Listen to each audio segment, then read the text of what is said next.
தமிழ் உறவுகளுக்கு வணக்கம். நீங்கள் பார்த்து கொண்டிருப்பது உங்கள் ராமநாதபுரம் மீனவன். இன்றைக்கி நம்ம பார்க்கக்கூடிய மீன் வந்து குட்டி சீலா.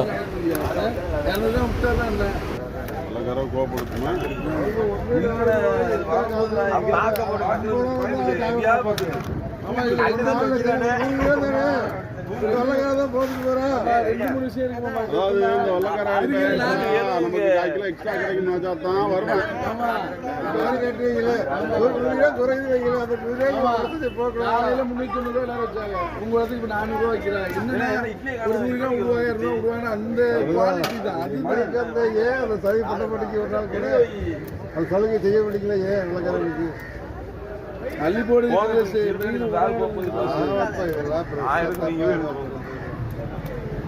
வரம்பதான் செஞ்சுட்டாங்க.